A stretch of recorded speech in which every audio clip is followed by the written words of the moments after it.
Udah ngomong nih. Gitu. Ya, selamat pagi teman-teman sedharma. Mari kita beranjali. Namo Sakyamuni Buddhaya. Namo Sakyamuni Buddhaya. Namo Sakyamuni Buddhaya. Selamat pagi, Namo Buddhaya. Terima kasih buat Pak Sarwan yang sudah getol mengajak saya berceramah, bukan berceramah kali ya, sharing dharma di sini. Karena saking getolnya dan saya juga getol menolak. Jadi hari ini saya mengiyakan karena satu, usaha Pak Sarwan begitu gigih ya. Jadi saya jadi malu hati sendiri gitu. Jadi Pak Sarwan itu begitu berjuang supaya umat-umat PPDS ini bisa dengerin dharma pertama. Yang kedua, saya merasa penceramah-penceramah muda banyak banget gitu ya. Jadi apa salahnya yang merasa tua, saya merasa tua itu mulai bergeser pelan-pelan ke bidang yang lain, dan yang tua-tua diangkat-angkat gitu ya. Tapi sepertinya Pak Sarwan tetap kekurangan orang gitu. Jadi saya juga sangat berharap kalau ada teman-teman semua di sini yang tergerak hatinya untuk jadi Dharma Duta. Mungkin Pak Sarwan nggak terlalu setengah mati untuk sharing-sharing, mencari penceramah-penceramah seperti itu. Ya, ada Ayah di sini ya. Terima kasih Ayah sudah hadir. Hari ini saya ingin berbagi tentang Mandarinnya sean atau empat hal-hal yang membuat secure, hal-hal yang membuat aman, empat keamanan mungkin ya, empat security, sean. Jadi bahan-bahan ceramah kalau kita dengarkan intinya bolak-balik ya cuma loba dosa moha. Apapun intinya hanya di loba dosa moha, dan bagaimana kita bisa berlindung pada Buddha, Dharma, dan Sangha. Kemudian kita bisa berdamailah dengan loba dosa moha itu, bukan menyingkirkan ya, karena saya rasa loba dosa moha sampai kita meninggal pun tetap akan terus bermunculan karena kita punya panca indera, punya pikiran. Jadi paling tidak kita bisa berdamai dengan si loba dosa moha ini. Kemudian kita bisa mengubah loba dosa moha menjadi aloba, adosa, amoha. Jadi tugas kita datang ke dunia ini sebagai manusia yang dianggap sebagai wadah yang paling unggul dari sekian banyak wadah, kayak misalkan alam dewa, alam binatang, alam neraka, dan lain sebagainya. Maka dengan wadah yang paling unggul sebagai manusia ini, kita berjuang untuk mengubah atau mentransformasi bagaimana si kebodohan batin bisa bertransform menjadi kebijaksanaan, kemudian kebencian-kebencian, kemarahan, keegoisan, dan lain sebagainya berubah menjadi hal-hal yang memang bermanfaat untuk diri kita sendiri dan juga untuk orang lain. Jadi istilahnya nanti ketika kita pergi atau meninggalkan dunia ini, kalau yang tadinya kita pergi bawa 2 gembolan kebaikan dan 2 gembolan keburukan atau karma buruk, maka setelah kita berlatih di alam manusia ini, yang kita harapkan adalah kita pulang bawa minimal bertambah gembolan kebaikan yang jadi 2,5 atau 2/4 atau 3 atau bahkan jadi 4, karma-karma buruknya berkurang. Jadi saya tetap memotivasi diri saya sendiri untuk tetap berada di jalan Dharma ya. Jadi saya harap teman-teman semua juga, apapun yang terjadi dalam hidup kita, karena gelombang itu pasti ada dalam hidup setiap manusia. Dan saya berharap Bapak Ibu teman-teman semua tetap memotivasi diri Anda sendiri. Kalau memang sangga atau biku-biku lah ya, atau manusia-manusia di samping kanan kiri kita saat ini kita jadikan sebagai role model, saya bilang itu tidak abadi. Dalam artian kami ini anggota sangga bagaimanapun tetap manusia yang memang sedang berjuang. Jadi idealnya adalah bagaimana Bapak Ibu bisa menjadi pulau bagi diri Anda sendiri, kemudian bisa mencapai kebahagiaan Anda sendiri tanpa melihat figur dari luar. Karena ketika melihat figur dari luar atau kenyataan-kenyataan dunia yang memang bakalan mengecewakan, kemungkinan batin kita mundur akan lebih besar. Tapi ketika kita bisa menjadikan diri sendiri sebagai pulau bagi diri sendiri, kemungkinan kita untuk mencapai pembebasan akan jauh lebih besar. Seperti itu. Itu pembukaan dari saya. Jadi balik lagi ke judul yang akan dibawakan adalah tentang empat keamanan, 4 security.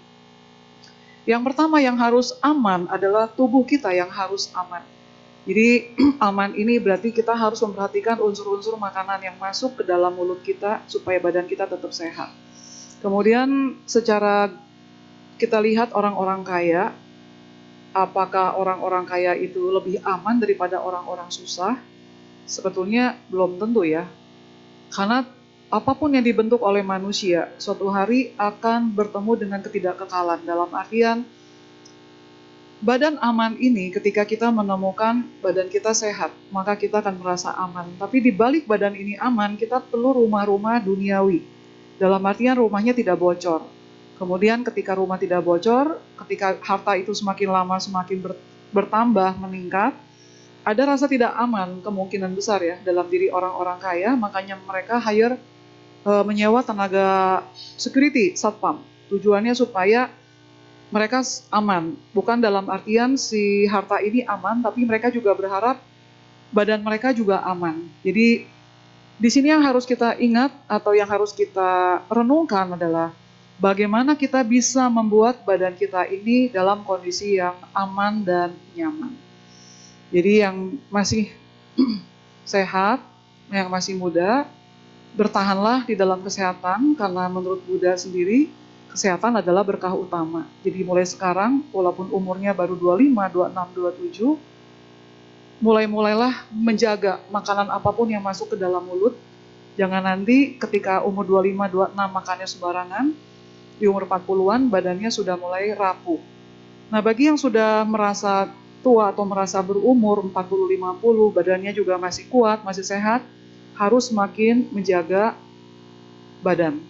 Lalu yang sudah usia senja atau dianggap sudah manula, badannya ini sudah mulai rapuh, banyak penyakit, coba usahakan bertahan. Bagaimana caranya supaya si badan ini tidak semakin lama semakin rapuh. Jadi tetap semangat. Jadi kita gabungkan teori-teori tentang paramita, tentang wirya paramita, tentang semangat dalam melatih diri, karena kesempurnaan dalam semangat itu bisa membuat kita juga mencapai nibbana atau mencapai kebudaan. Jadi ketika badan kita sudah rapuh pun kita tetap harus menjaga kesehatan kita. Nah, tadi pagi saya mendengarkan YouTube ceramah dari Master Seng Yen ya, Dharma Dram. Bagaimana beliau menceritakan tentang perjalanan beliau di jalanan, di mana ketika jalan kaki pun tetap akan tertabrak motor atau mobil. Jadi ketika kita keluar rumah, misalkan saya pergi keluar rumah, keluar wihara dari Bogor, ketemu umat-umat, kemudian mengatakan bahwa hati-hati ya suhu di jalan. Mungkin saya sudah berhati-hati dan sangat berhati-hati, tapi kita tidak pernah tahu apa yang terjadi di jalanan. Jadi ketika kita sudah berhati-hati, mungkin dari arah kanan, dari arah kiri, depan, belakang, atau tiba-tiba pesawat jatuh bisa menimpa kita. Jadi sebetulnya di sini dikatakan bahwa yang namanya keselamatan badan atau keamanan badan ini tidak ditentukan oleh orang lain, tapi ditentukan oleh diri kita sendiri. Jadi mulai sekarang cara duduk harus berubah ya. Dalam artian saya lihat orang-orang Tiongkok zaman dulu bukan karena kerajaan lalu duduknya tegak. Anak-anak sekarang duduknya itu udah setengah badan, bahkan ada dijual banyak sekali kursi malas. Dan akhirnya ketika 2 minggu lalu saya diajak umat dari Ekayana itu, dari Sagin itu untuk berobat tulang belakang, kemudian Shinsei-nya bilang bahwa anak-anak sekarang ini cara duduknya udah pada salah, duduknya sembarangan, nggak bisa tegak, jadinya banyak leher yang sini sakit, tulang sakit, semuanya sakit. Karena kebanyakan main handphone, atau mungkin kebanyakan main komputer, karena tuntutan kerja juga, atau tidur tidak bergerak-gerak dalam satu posisi, badannya ditimpa, kanan-kanan terus, kiri-kiri terus, akhirnya membuat badan kita semuanya tidak stabil, tidak nyaman, tidak sehat. Artinya saya berpikir bahwa manusia ini secara fisik memang harus balance, dalam artian waktunya tidur harus tidur, waktunya makan harus makan, waktunya istirahat harus istirahat, waktunya olahraga harus olahraga, waktunya bebersih badan kita harus bebersih badan. Dengan cara itu, badan-badan kita benar-benar terjaga dan terawat dengan baik. Karena hanya dengan merawat badan kita ini, termasuk merawat gigi ya, gigi, mata, telinga, kaki tangan semuanya, itu membuat kita dalam pencapaian pelatihan diri akan ada kemajuan. Jadi untuk adik-adik di sini yang merasa tidak punya waktu untuk olahraga, waktunya semua sama, kita di dalam alam manusia ini ada 24 jam. Dan jangan berkata bahwa tidak ada waktu, artinya kita yang harus meluangkan waktu untuk badan kita sendiri. Jadi keamanan badan atau keselamatan badan ini membuat latihan kita juga baik. Itu yang pertama, tentang badan. Jadi mulailah berpikir tentang mencintai badan sendiri. Mulailah berpikir tentang menyayangi badan sendiri sebelum menyayangi badan orang lain. Kemarin saya ketemu dengan para samanera dari Mahaprasnya. Kemudian satu samanera cerita, saya lagi batuk, kemudian ada teman kuliah ngasih obat. Tapi saya lihat ada samanera lain yang lebih batuk daripada saya. Jadi akhirnya saya kasihlah obat batuk ini ke samanera yang lebih batuk dari saya, karena saya merasa nggak enak. Kenapa orang begitu baik sama saya, sementara sama samanera yang lain, orang care-nya sepotong-sepotong. Dia begitu banyak menerima perhatian dari orang. Akhirnya dia obat-obat yang dikasih ke beliau, dia serahkan lagi ke samanera yang lain dengan alasan nggak enak. Karena samanera yang itu kurang menerima perhatian, saya berlimpah perhatian. Saya cuma komen satu, bahwa untuk berbuat baik, cetananya bukan karena nggak enak. Cetananya itu harus betul-betul murni. Dalam artian, ketika saya mendapat rezeki berlimpah, bukan karena tiba-tiba saya dapat rezeki berlimpah untuk badan saya sehat. Tapi apa yang saya lakukan selama ini, mungkin bekerja di wihara, bersih-bersih toilet, mungkin juga menyiapkan makanan untuk para umat, karena kami di Mahayana bisa menyiapkan makanan untuk para umat, atau merawat wihara, pasang dupa, dan lain sebagainya. Itu mengakibatkan tabungan karma baik meningkat. Nah, ketika tabungan karma baik meningkat, kemudian ada umat-umat yang begitu care sama saya misalkan ya. Kemudian ketika saya batuk sedikit baru kasih obat batuk. Baru begini, kenapa Su? Pegel, langsung muncul obat-obatan 5 macam. Artinya, ya memang itu layak yang harus saya terima. Jadi ketika ada orang lain yang memang sakit, maka cetana saya bukan karena, aduh, gua nggak enak nih, orang lain nggak dikasih, masa gua dikasih. Yang itu yang harus berubah, artinya saya mau berbagi. Saya mau berbagi, orang lain mendoakan saya sehat, mendoakan saya panjang umur, apa yang saya dapatkan juga berlimpah, walaupun obat yang saya pakai mungkin hanya 1 colek. Jadi obat-obatan yang saya dapatkan ini karena memang sudah berlimpah, saya danakan lagi untuk biku sangga yang lain supaya mereka pun sama seperti saya mendapatkan berkah usia panjang dan badannya sehat. Jadi ini yang harus kita perhatikan mengenai pandangan benar ketika kita juga selain mendapatkan berkah kesehatan, karena memang kita menjaga badan kita sendiri, kemudian orang juga care sama kita, ketika kita berbagi dengan orang lain, pandangan benar seperti ini yang harus kita bagikan kepada orang lain. Jadi ketika kita berbagi bukan karena nggak enak. Kenapa kamu kasih ke dia? Nggak enak Suhu, saya dapat 10, dia cuma 1. Nggak ada rumus nggak enak. Jadi cetana itu yang harus diperbaiki, bagaimana caranya supaya semuanya enak-enak aja menurut saya. Nah, supaya enak-enak aja, jadi saya harus bilang bahwa dana saya udah cukup banyak, saya terima dengan hati yang gembira. Seperti kalian juga mempersembahkan dengan hati yang gembira. Jadi dana ini saya persembahkan juga dengan hati yang gembira untuk biku sangga. Jadi mereka pun akan menerima dengan hati yang gembira, bukan karena nggak enak. Jadi kalau kita memberikan dengan nggak enak, dia nerima juga lebih nggak enak lagi. Bener nggak? Ini buat kamu deh. Nggak enak lah, nggak enak, orang ngasihnya buat kamu. Karena kitanya nggak enak, jadi yang nerima juga nggak enak. Artinya kita harus berubah. Saya enak-enak aja, saya benar-benar niat berdana. Ini buat kamu, saya mau berbagi. Jadi nerimanya juga, oh ya oke, saya lapang dada, saya terima. Jadi ternyata take and give ini, menerima dan memberi itu, tidak semudah dalam teori. Karena banyak sekali pertimbangan-pertimbangan di dalam pikiran kita. Jadi mengenai keamanan badan, mengenai sen-an ya, sen itu badan, an itu security. Nanti Anda praktekkan di dalam momen Katina. Anda berdana jubah, berdana obat-obatan, makanan, kemudian tempat tinggal ya, kalau yang mau dana kuti, dana apalagi berkaitan sama tempat tinggal, kamar walaupun hanya 2 malam, 1 malam itu termasuk juga tentang keselamatan. Nah, ketika kita benar-benar tulus berdana walaupun semalam 2 malam, tetap kita pelimpahan jasa bahwa semoga bisa memperpanjang usia anggota sangga ini. Jadi kita pun dapat berkah karmanya, usia yang panjang dan kesehatan juga.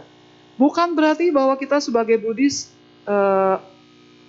apa istilahnya ya, kayak minta pamrih gitu. Kalau saya doakan kamu panjang umur, maka saya juga berarti belum lepas nih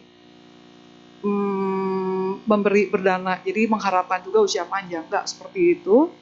Tapi asal kita tahu kira-kira ya, seperti yang sutra-sutra dalam disebutkan bahwa ketika kita bisa berdana usia panjang, mendoakan usia panjang aja, itu kita akan dapat berkah usia panjang. Itu dalam teorinya seperti itu. Tinggal nanti prakteknya apakah kita mampu atau tidak. Jadi nanti ketika Katina ingat persembahannya bukan karena nggak enak, karena pengurusnya begitu gencar untuk menjual jubah misalkan, dana jubah. Tiap kali lewat sliwer, ayo beli Pak, rumah murah nih, 2003, lewat lagi, 2003, lewat lagi, 2003, lama-lama kasihan ya masih banyak, udah dibeli aja. Juga nggak ada karma baik yang berlimpah juga ya. Jadi ketika mau beli, nggak mau beli, aduh maaf saya nggak mau beli. Walaupun murah 2003, tapi niat saya memang nggak beli. Jadi jangan dibeli. Seperti itu. Jadi itu mengenai badan. Bagaimana kita bisa merawat, bisa menjaga badan ini, yang nantinya akan menopang spiritual kita, supaya kita bisa berhasil di dalam jalan. Lalu yang keamanan kedua adalah mengenai hati, mengenai batin. Jadi banyak sekali orang-orang yang mengeluh pada saya nggak bisa tidur, bukan karena nggak punya uang, atau nggak punya rumah, tapi karena banyak pikiran. Terus kalau ditanya pikirannya apa juga nggak tahu. Pokoknya hatinya gelisah. Jadi di sini yang harus kita perhatikan mengenai batin supaya tenang adalah jangan terpengaruh oleh kondisi luar atau kondisi di dalam diri kita sendiri. Jadi walaupun kita batinnya bergejolak, walaupun batin kita sedang banyak urusan ya, sampai harus swing gitu ya, kanan kiri, atau senang sedih, atau tenang marah seperti itu bergelombang, tetap yang harus kita fokuskan adalah nafas masuk dan nafas keluar. Jadi itu kuncinya yang paling bermanfaat selama kita hidup adalah selalu fokus pada nafas masuk dan nafas keluar.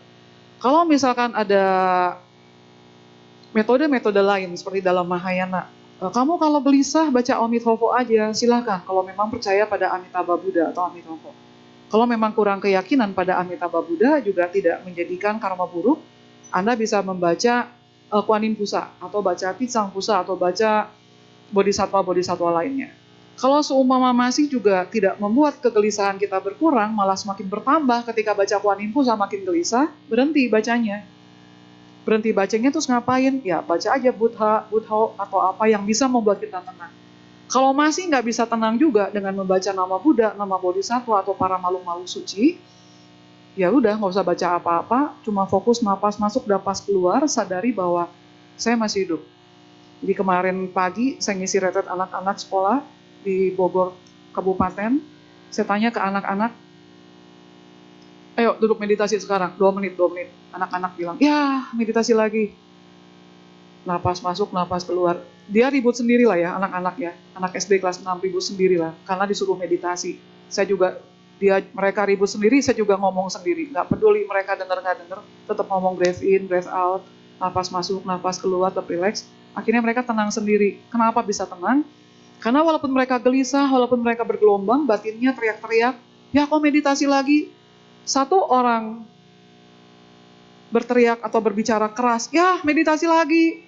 Anak lain langsung rasa ketemu kompor gas, langsung ikutan teriak-teriak. Nah orang tua di rumah juga sama, ketika anak yang ngamuk-ngamuk, tendang-tendang pintu atau tendang-tendang apapun di sekitar dia, kemudian kita juga ikut gelisah, ikutan juga marah-marah, maki-maki anak, jadi anak kecil lawan anak kecil ya, walaupun badannya dewasa.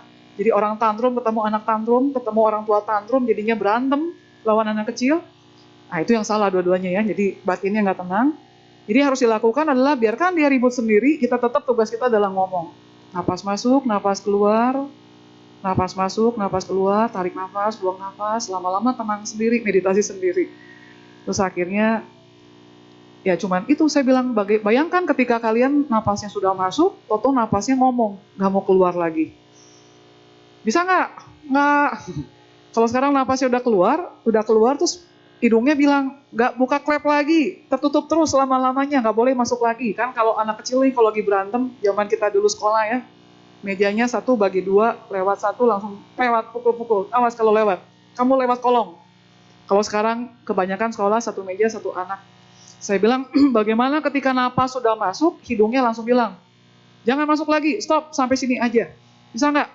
Nggak bisa, dia bilang gitu. Jadi, betapa bermanfaatnya napas keluar masuk ini untuk membuat batin kita tenang. Jadi Bapak Ibu tetap, walaupun teori-teorinya dikasih nggak boleh ini, nggak boleh itu, tapi tetap solusinya ada di napas kita sendiri. Jadi Bapak Ibu tetap, teman-teman semua, jangan mengabaikan napas. Jadi dalam kondisi gelisah, dalam kondisi sesuatu yang tidak menyenangkan batin kita, tetap harus ingat napas keluar masuk, karena di dalam napas keluar masuk ini kita akan melihat tentang karakter dunia.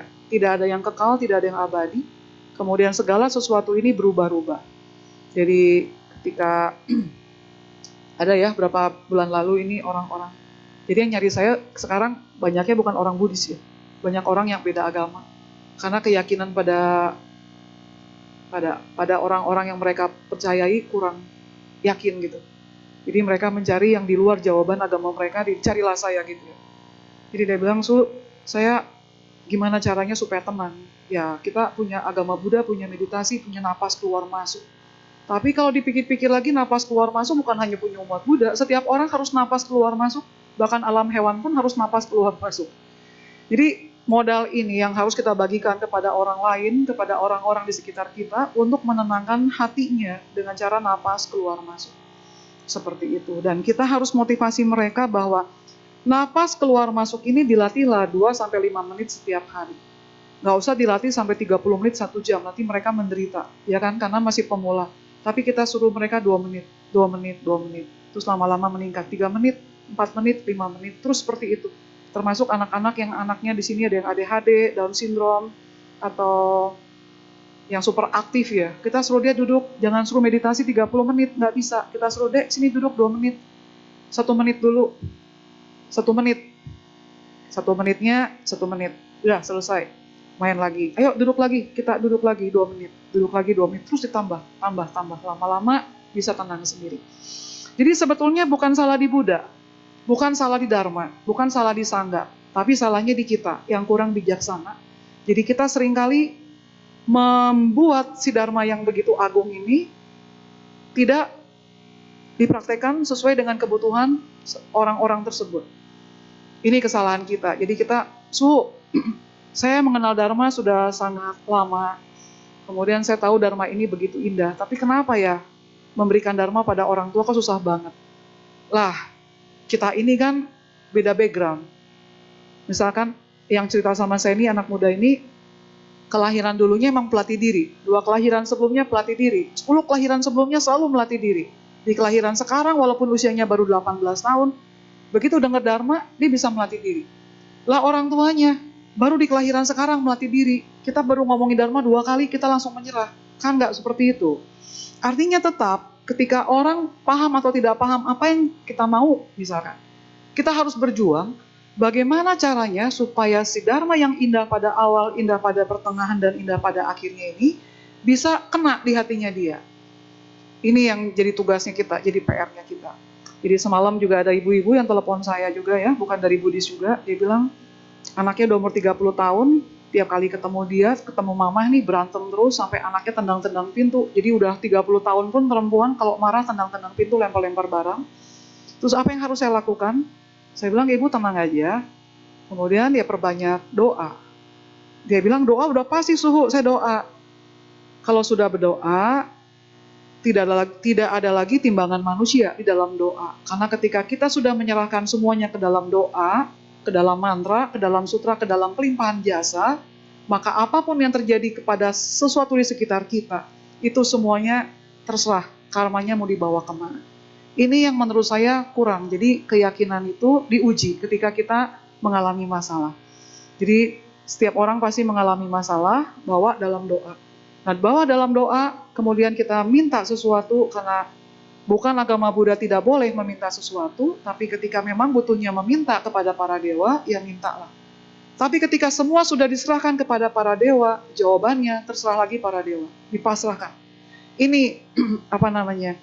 Keyakinan yang menurut saya masih kurang di dalam diri kita sebagai manusia. Jadi kita doa adalah doa, tapi manusiawinya masih keluar. Kalau bisa gini, kalau bisa gini, kalau bisa gini. Kita mencoba mengatur hukum karma. Kita mencoba mengatur alam semesta, dan itu yang nggak mungkin. Jadi ketika kita sudah mengalami satu hal yang membuat batin kita bergerak, maka yang harus kita lakukan, nerima. Hadapi, terima, kemudian introspeksi diri. Apa yang bisa kita ubah, jangan diulangi lagi. Kalau memang yang sudah kita lakukan selama ini memang sudah benar, sudah on the track, tapi tetap masih terima karma buruk, kita langsung sadari. Berarti di masa lalu, hidup saya sudah mencelakai orang-orang itu. Jadi di kelahiran sekarang, saya sudah jadi orang yang baik, ternyata masih juga mengenai karma buruk, jadi sekarang saya terima. Dengan cara menerima, batin kita langsung tenang. Jadi kenapa orang kalau ketemu masalah tidak menjadi tenang atau tambah gelisah? Karena kita tidak bisa menerima kondisi itu. Jadi di sini pentingnya adalah usahakan batin ini jangan goyang oleh kondisi luar. Jadi yang pertama badan, yang kedua ketenangan batin. Yang ketiga, yang diutamakan adalah kedamaian di rumah. Jadi kedamaian di rumah ini harus diciptakan bukan oleh suami, bukan oleh istri, bukan oleh anak, tapi oleh suami, istri, dan anak. Karena ketika seorang perempuan dan seorang laki-laki menikah, artinya mereka siap membuat sistem yang baru dalam keluarga mereka. Tidak lagi membawa sistem keluarga yang lama. Jadi boleh aja si A, kan pasti punya papa mama, punya sistem keluarga. Dia nikah sama si B yang punya sistem keluarga. Ketika A dan si B menikah, tinggal bersama entah di rumah orang tuanya atau di rumah mertuanya, mereka tetap harus punya sistem keluarga. Nah, ketika anak-anak yang sudah menikah ini punya sistem keluarga, terus kebetulan tinggal di rumah kita nih, entah itu sebagai orang tuanya atau sebagai mertuanya, maka yang harus dilakukan oleh para orang tua adalah membatasi diri. Keluarga saya adalah keluarga saya, keluarga dia adalah keluarga dia. Jadi cukup banyak saya lihat perceraian itu terjadi karena campur tangan dari orang tua atau dari mertuanya. Jadi ini juga yang harus dihindari, bahwa keluarga anak adalah keluarga anak, keluarga saya adalah keluarga saya, keluarga orang tua adalah keluarga orang tua. Jadi kapan ketemunya? Ketemunya itu kalau ada bocoran keluar, cerita. Saya punya masalah ABCDE. Kalau dia nggak cerita ABCDE, kita anggap anak-anak kita sudah dewasa, sudah bisa membereskan masalahnya sendiri. Nah, sebagai orang tua yang harus bisa membatasi diri supaya terjadi keamanan di dalam rumah. Lalu sebagai anak muda yang baru menikah, nah ini juga harus diperhatikan ya, apalagi dengan maraknya beberapa minggu terakhir tentang kasus bunuh diri di anak-anak remaja. Artinya di sini ada campur tangan dari orang tua juga, entah itu disadari atau tidak disadari. Saking sayangnya pada anak, karena anaknya hanya satu atau hanya dua, jadi jangan sampai anaknya ini kenapa-kenapa. Jadi kadang-kadang orang tua terlalu berlebihan melindungi anak. Ini yang membuat anak terlalu nyaman dalam zona aman. Suatu ketika mereka keluar dari lingkungan rumah atau masuk ke sekolah yang memang sudah nyaman, sudah aman, dan sekolahnya juga terjaga dengan baik. Karena apa terjaga dengan baik? Karena ketika sekolahnya ada masalah sedikit, orang tuanya nyerang ke sekolah. Jadi guru-guru, kepala sekolah juga takut nih, daripada pusing-pusing nanti orang tua nyerang, lebih baik mereka melindungi anaknya dengan baik. Tapi orang tua lupa, suatu hari anak ini harus berkembang di masyarakat. Ketika mereka kuliah, kemudian berkembang di masyarakat, kita udah nggak bisa jaga mereka lagi. Mereka akan ketemu orang-orang yang dari keluarga yang berbeda. Mereka akan bertemu dengan keluarga-keluarga yang anak-anak produk. Jadi kalau kita bilang ketemu orang ini, artinya kita akan melihat latar belakang tiap keluarga ya. Jadi di sini jumlahnya ada 80 orang misalkan.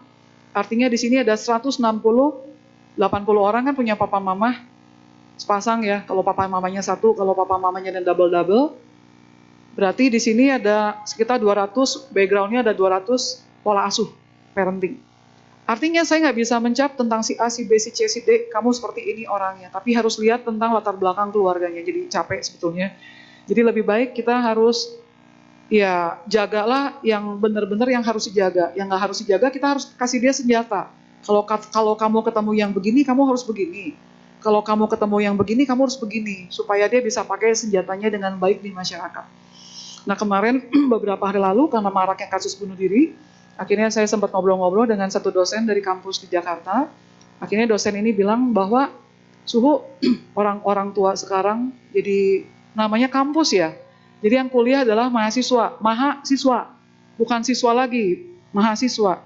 Yang dulu-dulu sering demo-demo di jalanan, ini sekarang mahasiswa. Mahasiswa yang sekarang itu sudah seperti anak sekolah.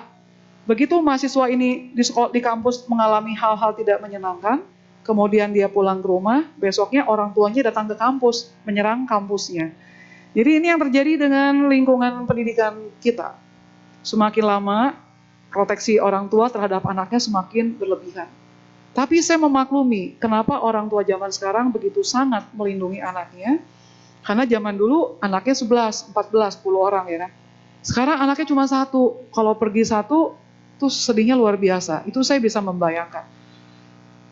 Tapi anak kita nggak tumbuh jadinya. Ketika ketemu masalah di masyarakat, mereka kalah. Mentalnya jadi disebutnya jadi generasi strawberry, jadi benyek gitu ya, kayak tahu hancur. Kasihan juga gitu. Jadi mungkin saran saya adalah ketika anak sudah masuk usia remaja, Bapak Ibu tarik ulur. Supaya anak ini paham tentang masyarakat, bisa jaga diri, tetap dekat sama kita, mentalnya juga nggak hancur. Ini yang harus kita pedulikan, kita perhatikan. Jadi didiklah anak dengan bijaksana, seperti itu. Jadi di sini mengenai ciaan, cia itu rumah ya, an itu king an, selamat. Jadi keselamatan rumah ini bukan kerja orang tua, bukan juga kerja anak, tapi harus kerja sistem keluarga. Ada papa, mama dengan si anak sendiri, bertiga. Nah tentang anak yang tadi saya bilang, udah umur 30, masih tendang-tendang pintu, tendang-tendang apa yang ada di sekitarnya, mamanya cerita, saya bingung sama anak saya, dia bilang udah kerjanya sukses, dia malah marah-marah. Gara-gara mama nih, saya kuliah di sini nih, padahal saya nggak mau kuliah di sini. Saya lagi yang salah suruh.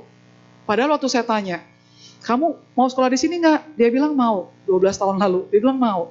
Sekarang dia bilang salah saya. Ya udah deh, saya terima salah saya.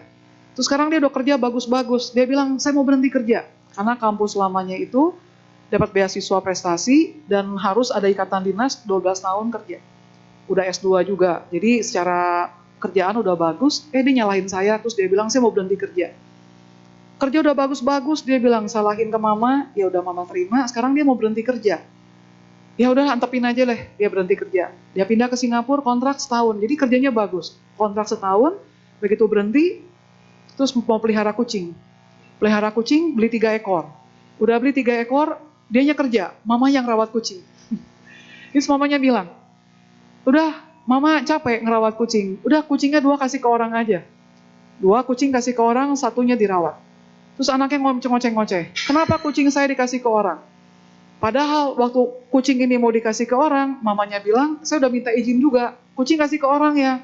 Mama nggak sanggup pelihara 3 ekor. Dia jawab iya. Kucing udah kasih ke orang, sekarang dia komplain. Katanya, mama ini katanya, kucing-kucing saya dikasih-kasih ke orang.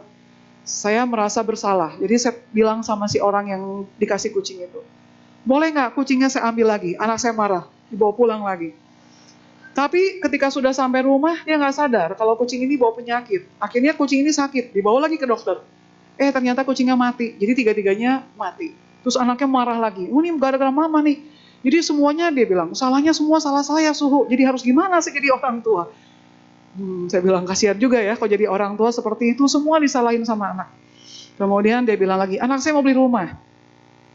Anaknya cuma 1, suami saya udah meninggal, jadi kami kemana-mana berdua, tapi nggak akur. Dia bilang mau beli rumah, saya temenin dia dong, karena temannya cuma saya doang. Beli rumah, karena dananya terbatas, jadi saya usul, udah aja beli rumah yang ini. Anaknya mau, belilah. Ternyata begitu dibeli, rumahnya bocor sana-sini. Anaknya ngoceh lagi, ini gara-gara mama nih ini. Jadi karena saya punya salah, saya nyuruh anak ini di rumah, jadi rumah bocor-bocor, saya betulin, saya keluar uang, semuanya saya beresin.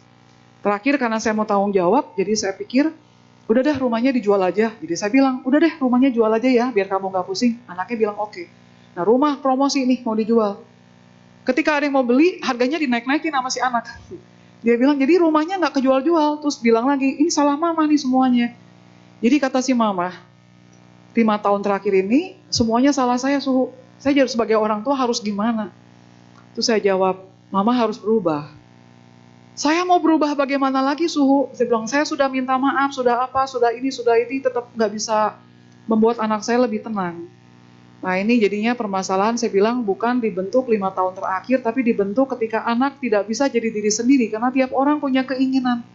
Dari umur 2 tahun, 3 tahun dia punya keinginan, mau beli permen, mau beli baju, mau beli sepatu, mau makan es krim, mau main keluar, mau cubit mamanya, mau jambak-jambak rambut papa mamanya, terus kita larang, nggak boleh, nggak boleh, nggak boleh, nggak boleh. Begitu banyak keinginan dari masa kecil yang nggak boleh, nggak boleh, nggak boleh, dan harus ikut papa mama karena dengerin papa mama artinya anak yang baik, kuai. Kalau nggak dengerin papa mama berarti pukuai, berarti kamu bandel, kamu nakal. Udah gitu ketemu orang asing terus dibilang, nih Suhu anak saya bandel nih, nih Suhu anak saya nakal. Anak kecil dia punya perasaan ketika dicap sama orang dewasa. Ya ini orang botak, kenapa ngatain saya nakal, ngatain saya bandel. Terus suhunya misalkan saya nggak bijak ya, misalkan saya nggak kerja di pendidikan, kemudian ketika ada orang tua bilang, Suhu blessing anak saya nih Suhu, tolongin blessing anak saya bandel. Saya langsung ikutan ngejudge. Dek, jangan bandel ya, jangan nakal ya, koi ya, dengerin papa mama. Anak kecil akan lihat saya. Ini si kepala botak, ngapain ngejudge gua nakal dan bandel. Dia lama-lama berontak. Ketika masuk remaja, saya nggak mau agama Buddha, saya pindah agama. Mamanya bilang, ini anak melawan saya Suhu.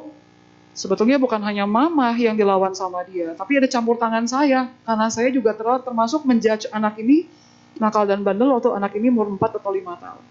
Jadi menurut saya pribadi ya, ketika diminta ceramah atau sharing dharma untuk anak-anak kecil itu sekolah minggu nggak mudah ya.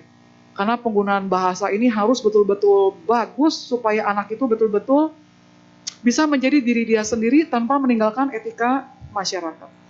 Jadi mengenai rumah ini supaya aman, supaya tenang, Buddha ada bercerita tentang api. Ada 4 macam, ada 4 macam api.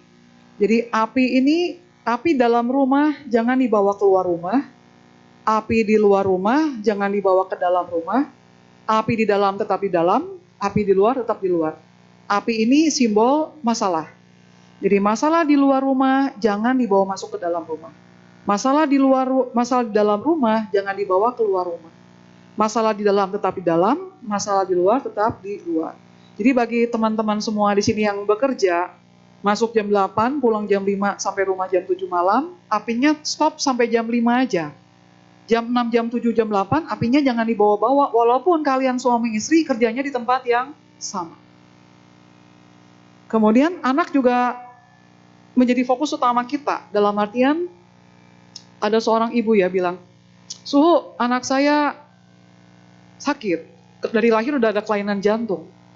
Kemudian ekskulnya pilih berenang, tapi dalam beberapa bulan dia batuk terus nih.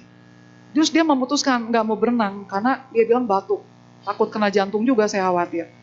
Terus saya bilang sama gurunya, Bu, Miss, anak saya boleh nggak ekskulnya pindah? Tapi sekarang udah bulan Oktober, sedangkan sekolah di bulan Juli, bulan 9, bulan 11, 12 awal udah bagi rapor. Berarti ekskulnya 1 bulan lagi. Gurunya jawab, nggak bisa Mam, karena sekolahnya udah mau selesai. Jadi ekskulnya harus bertahan di situ aja. Terus kalau nggak berenang gimana dong Miss, nggak dapat nilai? Ya udah resiko. Gimana lagi? Yang penting sekarang jaga kesehatan supaya dia bisa berenang. Terus mamanya tanya ke anaknya, Dek, kamu mau ganti ekskul nggak? Anaknya jawab, nggak usah mama, nggak usah, saya tetap aja di sini. Terus mamanya bilang, nggak bisa deh, kamu harus pindah deh. Kalau kamu nggak pindah, kamu nggak dapet nilai nanti. Kamu gini. Terus anaknya marah-marah, pokoknya saya bilang nggak mau pindah. Itu anak 7 tahun tuh udah teriak-teriak seperti itu. Terus mamanya lapor lagi ke saya. Ini gimana nih Suhu? Masa anak saya bentak-bentak saya? Saya bilang, Mama, anaknya kan udah bilang, dia nggak mau pindah, tolong dihormati Mam. Jangan nanti udah remaja, anaknya bener-bener bacok mamanya. Mama dibacok sama anak ketika remaja, bukan tiba-tiba pengen ngebacok mama. Tapi karena ketika masa kecil seperti ini, keinginannya tidak dihormati, tidak didengarkan, tidak diperhatikan, tidak tidak diterima oleh orang tuanya, itu yang mengakibatkan anak ini dendam terus-menerus nih. Ketika besar ya udah, orang tuanya jadi dimaki-maki, dimarah-marah, karena dia merasa, saya punya kebebasan, sudah dilanggar. Ini yang menjadikan rumah itu tidak tenang, tidak aman. Jadi ini kan soal-soal PR buat teman-teman yang berkeluarga. Jadi bagi yang belum berkeluarga dan sudah menyiapkan akan berkeluarga, dari awal sudah ada planning dengan pasangan bagaimana membina rumah tangga supaya aman dan nyaman. Jadi mengenai ekonomi, mengenai keuangan, itu harus diatur juga dari awal, siapa yang pegang uang, siapa yang bayar uang sekolah, keputusan-keputusan yang penting, itu siapa yang mengambil keputusan, terus tugas papa apa, tugas mama apa, terus anak itu yang paling besar, paling kecil, seperti apa hidupnya, kemudian pembagian, ya kita bilang pembagian perhatian itu seperti apa, itu harus clear dari awal. Jadi pacaran itu bukan sekedar nonton doang, nonton lagi, nonton, makan lagi, tapi betul-betul harus ada planning ke depan, supaya ketika timbul masalah dalam keluarga, sudah tahu solusinya seperti apa. Tapi kira-kira intinya supaya keluarga ini bisa aman, nyaman, damai, sekarang belum terlambat ya. Yang harus diperbaiki adalah cara berkomunikasi kita dengan orang-orang di sekitar kita. Itu yang paling penting. Lalu yang terakhir, kan ada 4 ya. Yang pertama tubuh, yang kedua batin, yang ketiga adalah keluarga, yang keempat adalah pastikan bahwa karma Anda adalah karma yang aman, karma yang betul-betul, karma yang sehat. Dalam artian, fokus pada pikiran, pada ucapan, pada perbuatan hanya yang bermanfaat, jangan yang merugikan makhluk lain. Bagaimana pabrik kita atau usaha kita mau maju kalau kita melanggar sila? Dalam artian kita membuat hidup orang lain berantakan, kita cut jalan orang supaya mati gaya. Besok lusa karmanya berbuah, kita akan di-cut juga sama orang. Nah ini harus diperhatikan. Jadi ketika kita bisa membuat orang lain sukses, maka alam semesta akan mengirim orang-orang untuk menyukseskan kita. Jadi kalau kita ingin kesehatan, kita udah tahu rumusnya, tanam bibit-bibit kesehatan, kemudian kita juga berikan kesehatan kepada orang-orang dengan cara menabur bibit-bibit kesehatan, maka alam semesta atau karma ini akan munculnya dalam bentuk kesehatan dan usia yang panjang. Jadi kalau Bapak Ibu ingin rezekinya lancar, nah rezeki ini macam-macam nih. Dari pakaian, berarti banyak-banyaklah menyumbang dana jubah, dana pakaian. Kalau ingin keselamatannya dalam rumah, dalam pelindungan, dalam keamanan bentuknya bangunan, jangan melihat hanya agama Buddha yang ditolong, tapi di jalanan pun kalau memang bisa membuat batinnya tenang, rumah-rumah ibadah orang-orang yang butuh dibangun, kita juga bisa memberikan bantuan, walaupun hanya 1.000, 2.000, 5.000, yang penting adalah cetana kita. Karena ketika kita membantu membuat rumah ibadah ini terjadi atau terwujud, karena secara spiritual dia aman, maka mudah-mudahan badannya semuanya menjadi aman. Jadi ada bantuan tekad kita yang memang tulus untuk bantu secara spiritual supaya orang-orang di sekitar kita walaupun berbeda agama bisa menemukan kedamaian batin, maka cetana yang kecil ini akan mempengaruhi keutuhan dari pembangunan rumah ibadah tersebut. Jadi pastikan bahwa karma Anda mulai sekarang dan seterusnya adalah karma-karma yang baik, dari ucapan, pikiran, maupun perbuatan. Jadi mengenai karma ini saya tidak akan perpanjang penjelasan karena saya harap dan saya yakin bahwa Bapak Ibu, teman-teman semua sudah tahu karma baik dari ucapan, pikiran, perbuatan akan menghasilkan akibat karma yang baik juga. Sedangkan kalau kita melakukan perbuatan-perbuatan yang tidak bermanfaat lewat ucapan, pikiran, perbuatan, maka itu akan mengakibatkan karma buruk juga.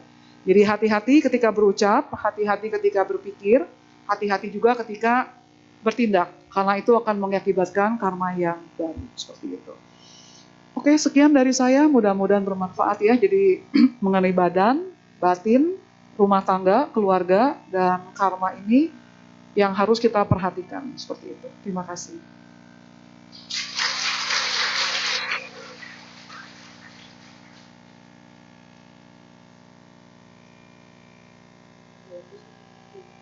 Acaraku jadi.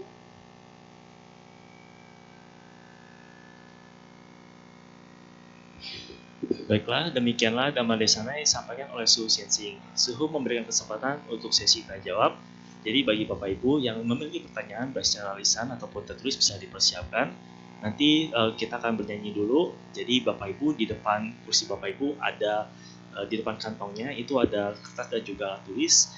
Nanti bisa ditulis yang ingin bertanya secara tertulis, dan jika ingin bertanya secara lisan, nanti setelah kita bernyanyi, angkat tangan saja, nanti akan dipersilakan untuk ke depan dan bertanya langsung kepada Suhu.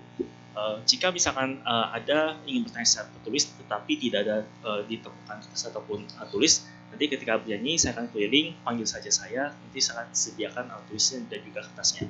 Baiklah, sambil menunggu pertanyaan yang masuk, mari kita buka kembali butuhan kebaktian kita.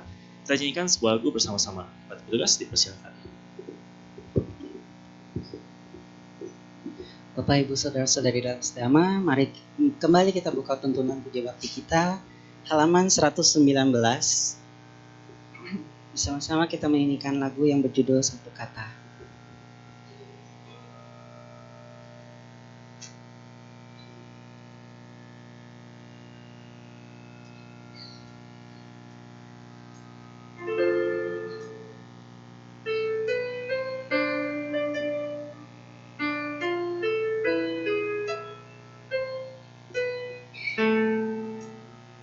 Satu kata tentang damai lebih berarti dari segenggam permata.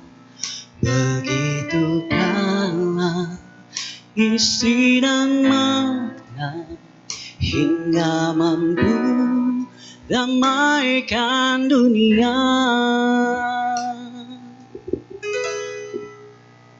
Satu syair tentang damai lebih indah dari semua karya pujangga. Begitu indah merasuk jiwa, menumbuhkan meta dan karunia.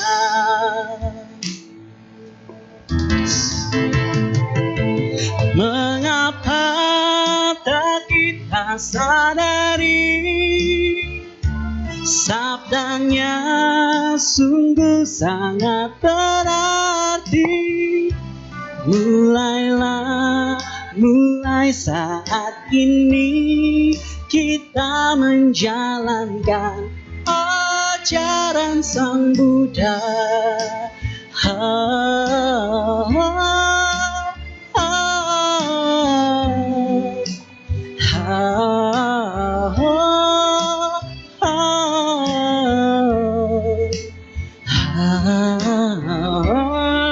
Kita menjalankan ajaran Sang Buddha.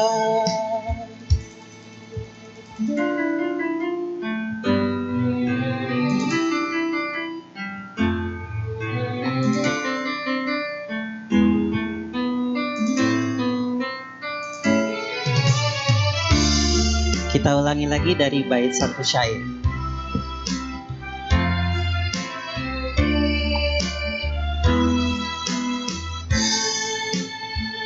Satu syair tentang nama lebih indah dari semua karya pujangga.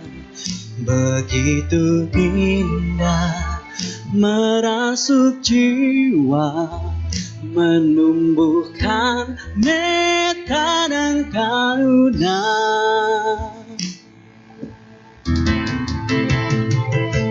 Mengapa tak kita sadari, sabdanya sungguh sangat berarti.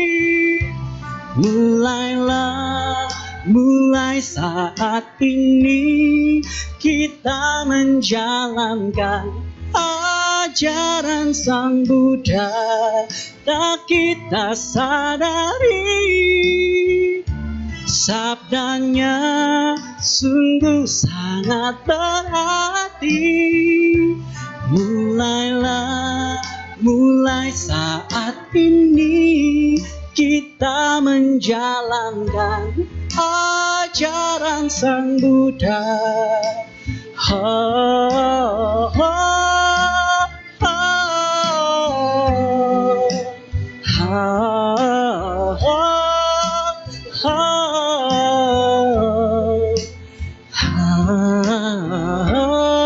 Kita menjalankan ajaran Sang Buddha.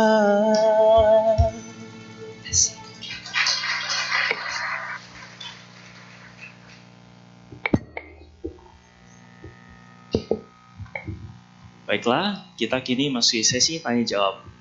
Kami mempersilakan Bapak Ibu yang ingin bertanya secara langsung kepada Suhu Guru. Ya, silakan Ibu, ucapkan ya nanti Ibu.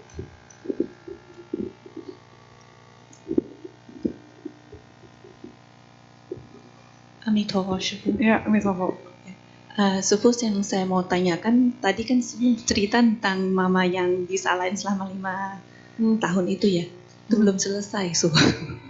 Saya pengen tahu maksudnya saran Suhu kepada mamanya mesti bagaimana, karena hampir-hampir mirip dengan anak saya yang kebetulan baru berusia 15 tahun.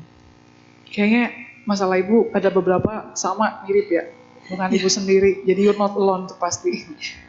Jadi pengen tahu maksudnya yang sudah berlalu kan kita ya sudah terlanjur ya. Jadi ke depan kita mesti bagaimana nih kalau pada posisi seperti itu. Itu aja sih Suhu.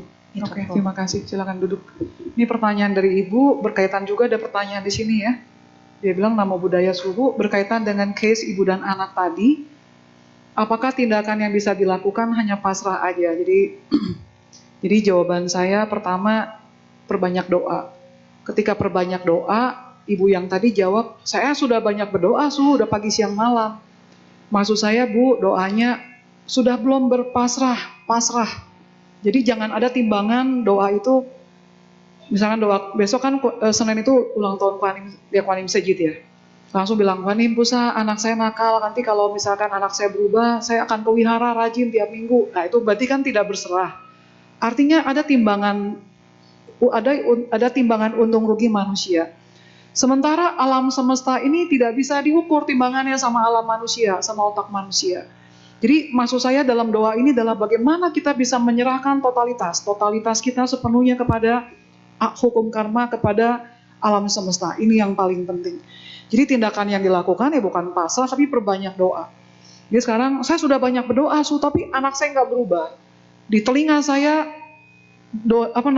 daya juang ibunya masih kurang, dalam artian kalau ibu sudah banyak berdoa tapi kan tadi ada timbangan tentang manusianya ya kan, saya sudah banyak berdoa tapi tidak berubah, itu kan ukuran manusia, artinya ibu tidak percaya pada doa tersebut. Artinya ketika ibu berdoa atau bapak berdoa mengharapkan balasan, ini yang tidak direstui oleh alam semesta atau oleh hukum karma, berarti doanya nggak tulus gitu istilahnya ya. Jadi yang harus dilakukan adalah kita betul-betul mendoakan dan kita percaya bahwa doa ini membuat perubahan dalam hidup kita. Ketika kita banyak berdoa, pikiran kita lebih tenang. Jadi dengan napas keluar masuk, jadi lanjut lagi nih ya, dengan batin bergejolak, apakah cukup dengan meditasi saja atau bisa juga dengan berdana? Jadi ketika batin bergejolak karena anak kita bermasalah di rumah, kita nggak bisa membuat badan kita tenang. Ketika badan nggak tenang, pikiran kita jadi nggak tenang, batin nggak tenang, kemudian rumah tangga juga nggak tenang, karma jadi nggak tenang. Ini semuanya berkaitan nih empat-empatnya. Yang kita lakukan adalah doa, berserah. Dah, saya serahkan semuanya pada doa. Pada hukum karma, tetap berbuat baik, dengan berdana boleh, dengan napas keluar masuk juga boleh. Karena ketika kita sudah tenang, napas keluar masuk, duduk 2 menit, 5 menit, 10 menit, dan seterusnya, nanti bisa tiba-tiba ada, ya kalau istilah orang awam, huijinnya ya, dewa penolongnya nanti datang. Entah itu tiba-tiba jadi ada suara di dalam diri sendiri keluar, kamu coba ke wihara minta air, misalkan seperti itu, atau tiba-tiba langsung ada benar-benar orang yang datang ngebantu untuk menyelesaikan masalah kita. Jadi doa yang pertama doa, bukan doa dengan catatan kita nggak berserah. Jadi doa kita betul-betul dari ucapan, pikiran, perbuatan, doa kita apa istilahnya? Tulus gitu ya, setulus-tulusnya doa kita, dan apapun hasilnya kita semua serahkan kepada karma, kepada alam semesta. Biarkan alam semesta yang bekerja, yang penting doanya tetap dilantunkan, seperti itu yang pertama. Yang kedua, karena banyak doa, karena kita menghabiskan waktu bukan menghabiskan, kalau menghabiskan berarti kayaknya sia-sia ya. Jadi kita meluangkan waktu untuk doa, 1 jam, setengah jam, 2 jam, karena batin kita tenang. Ketika kita melihat orang marah-marah, kita nggak ikutan teriak-teriak tuh. Kita lihat dia marah-marah, jadi oh ya lagi marah, ya udah tenang aja. Bisa seperti itu. Jadi manfaat doa, manfaat tenang. Ketika lihat lingkungan tidak tenang, kita langsung oh lagi nggak tenang. Kita ikutan tenang. Ketika kita sudah tenang, tidak membalas kejahatan dengan kejahatan, tidak membalas marah-marah dengan marah-marah, tidak membalas marah-marah dengan musuhin anak, misalkan seperti itu. Kita tetap tenang, tetap ada wisdom di situ.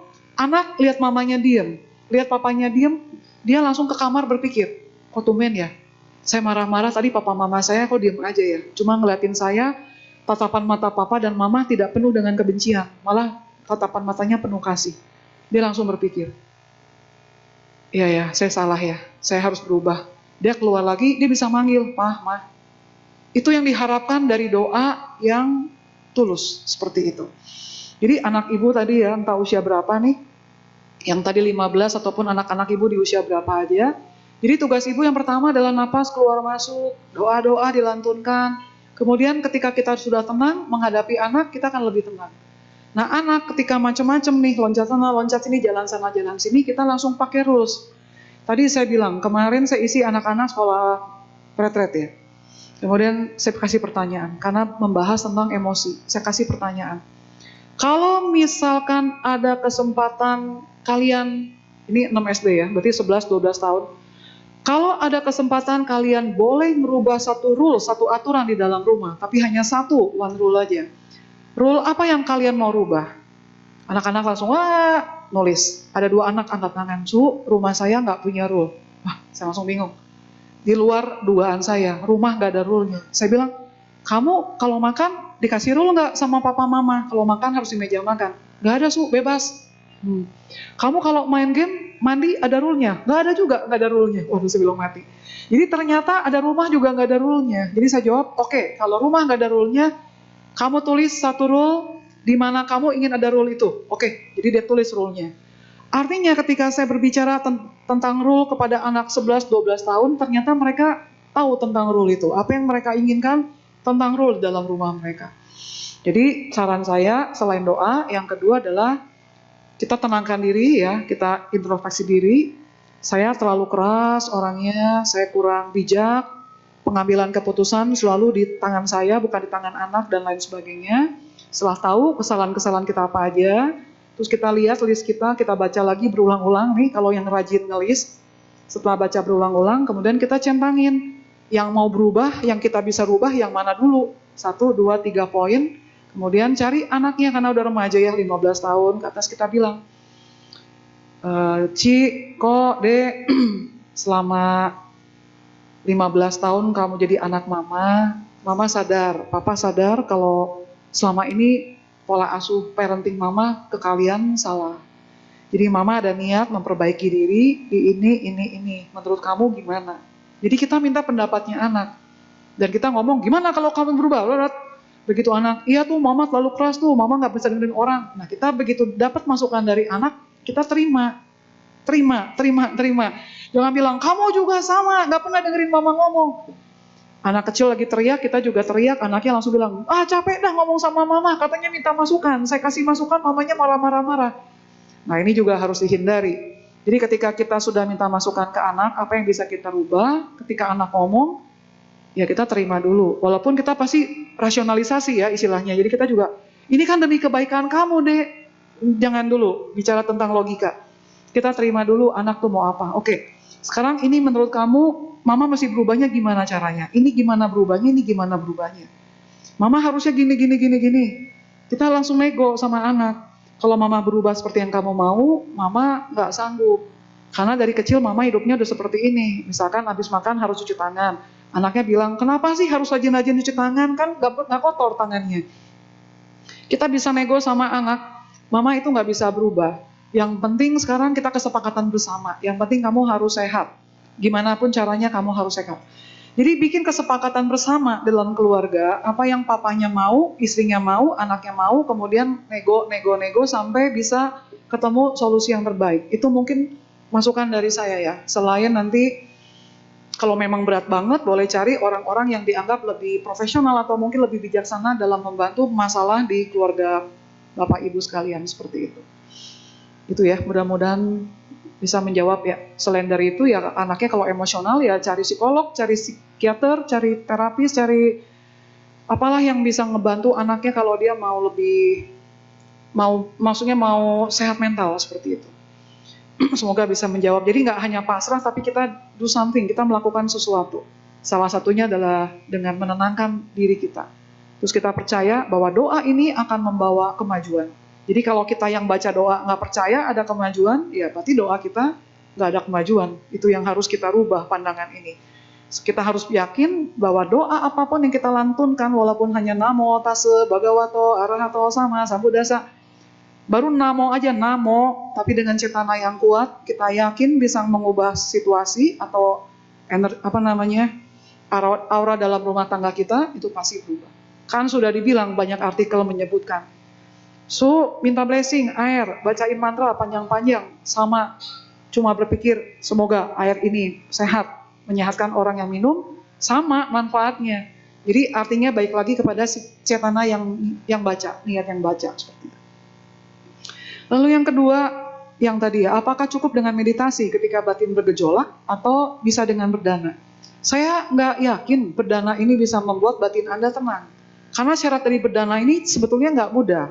Sebelum berdana harus bahagia, artinya benar-benar harus damai. Sebelum berdana harus damai, bahagia, tenang, aman, nyaman. Saat memberi harus benar-benar tenang, damai, bahagia. Dan setelah memberinya harus damai, bahagia. Nah, ketika sebelum memberi batinnya bergejolak, saat memberi apakah bisa dipastikan batin kita tetap tenang? Sulit. Apalagi kalau di rumah atau turun mobil, parkir di situ, tiba-tiba suami istri berantem dalam mobil. Ini mau katina, baru masuk, tiba-tiba udah persembahan jubah. Baru berantem, turun dari mobil, mukanya masih cemberut.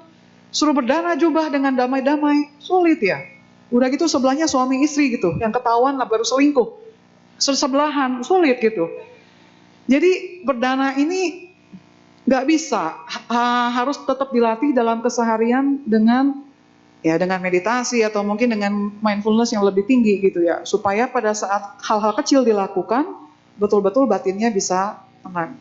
Tapi kalau misalkan dengan sering-sering berdana membuat kita tenang batinnya, ya silakan lakukan. Boleh, boleh.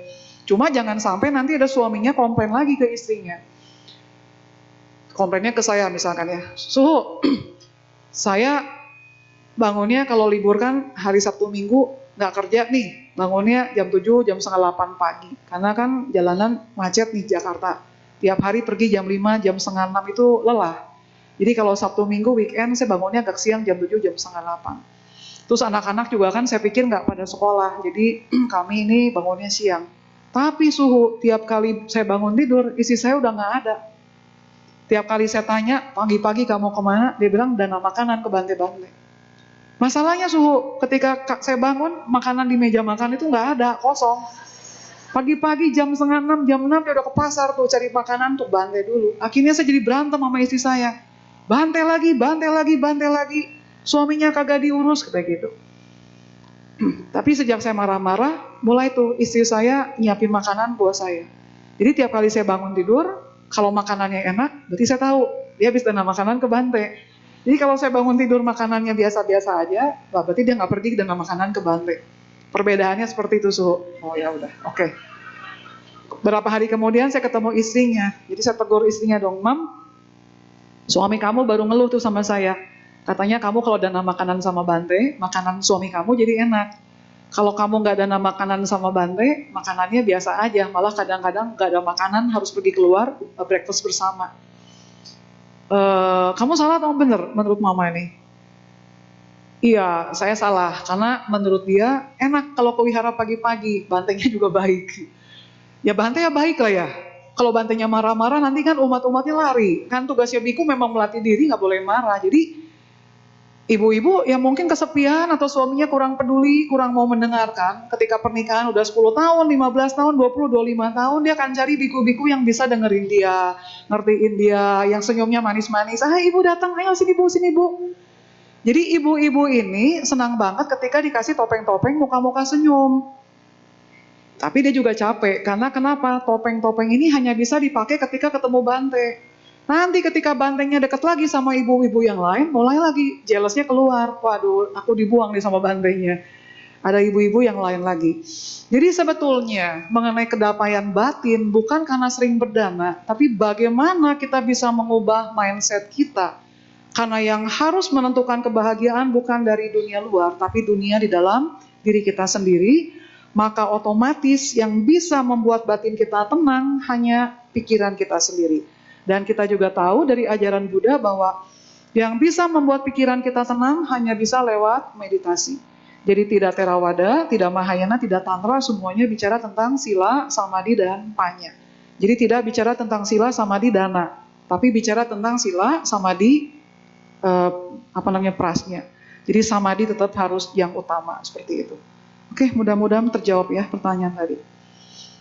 Pertanyaan kedua, Namo Amitabha, Suhu saya mau nanya, kenapa saya jarang bertemu dengan orang yang baik? Apakah ada hubungan karma masa lalu? Terima kasih. Ya, jadi ada hubungan karma masa lalu ketika kita ketemu dengan orang-orang yang tidak baik. Dalam artian, kehidupan dulu kita mungkin melakukan aktivitasnya tidak baik, jadi sekarang jodohnya ketemu dengan orang-orang yang tidak baik.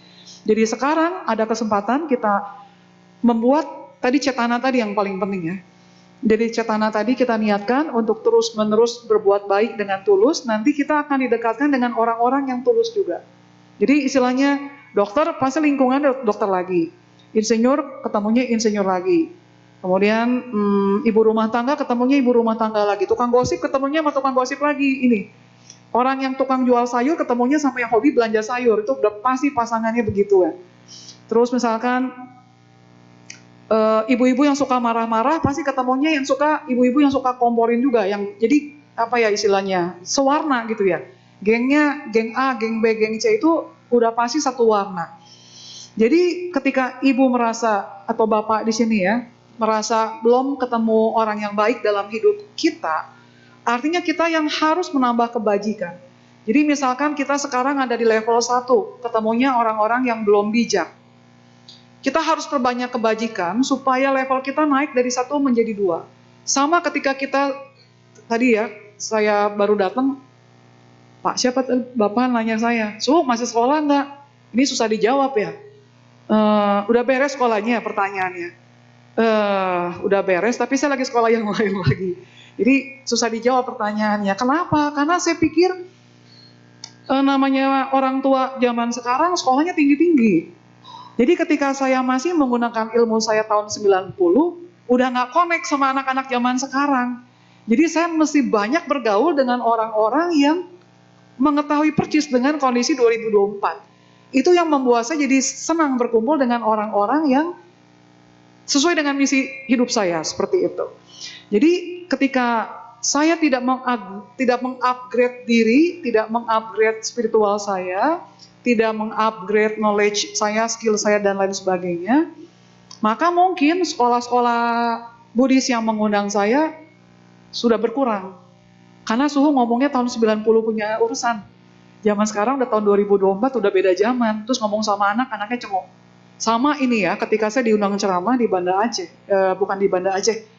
Dari Banda Aceh berarti di Melaboh. Saya pikir kondisi rumah tangga di Jakarta dan kota-kota lain semua sama. Jadi di Jakarta ini kalau nonton film-film kayak Layangan Putus 1-2 seperti itu tuh umum tentang perselingkuhan. Pertama kali datang ke Aceh, kemudian muter wihara-wihara yang ada di Provinsi Aceh, nyampe ke Melaboh, topiknya disamain sama saya mengenai rumah tangga yang bahagia, jangan selingkuh. Orang-orang lihat saya, orang tua yang lihat saya cuman melongo aja. Terus saya bingung ya, saya melihat orang-orang ini kenapa ekspresi mukanya pada cengok semua gitu loh. Saya jadi minder, saya nggak percaya diri. Jadi setelah selesai ngomong, beres satu sesi itu 1,5 jam ngomong sama tanya jawab yang nggak jelas menurut saya ya, karena bukan bahan yang harusnya saya bawa. Kan ada Romo di sana juga, jadi saya tanya, Romo tadi saya ngomong ngerti nggak sih umat-umat di Melaboh ini? Saya takut faktor bahasa, karena bahasa Indonesia di Aceh walaupun sama dengan Jakarta, kita masih menggunakan bahasa yang informal, kayak ngomong nggak mau gitu ya. Tapi orang-orang Aceh ngomongnya saya tidak mau, itu aja udah beda gitu kan, tidak mau. Jadi saya bilang, Romo, apakah bahasa Indonesia saya bisa dipahami oleh umat-umat Melaboh? Bisa Suhu, cuma permasalahannya kami di Melaboh jarang ada yang kawin cerai, tidak ada bisa dikatakan yang kawin cerai. Saya langsung tepok jidat gitu kan, aduh mati lu. Nah ini terulang kembali kesalahan saya. Berarti saya kayak bilang, ayah kenapa datang? Aduh ayah datang saya bikin gak pede nih. Ayah jawab, gak apa-apa lah Su, kan saya mau belajar. Aduh ayah, begitu ada orang berjubah datang di depan saya, mental saya langsung ngedrop, saya gak pede. Itu yang saya alamin. Jadi ini kejadian juga di Bangka, di Pangkal Pinang. Ngomong ya. Terus saya bilang nih orang-orang cengok semua ya. Saya bilang, Kalian paham nggak yang saya maksud apa? Ngerti suhu? Ngerti. Kemudian setelah selesai ngisi sesi, ada aji-aji lah ya dibilangnya. Ada Cinci udah 60-an waktu itu ya, tahun 2000-an. Berarti 20 tahun lalu dia udah 60. Dia bilang gini, Suhu, lain kali saya mau kami ini umat-umat Pangkal Pinang mau request. Boleh Suhu? Ceramah temanya. Boleh saya bilang, request apa aja?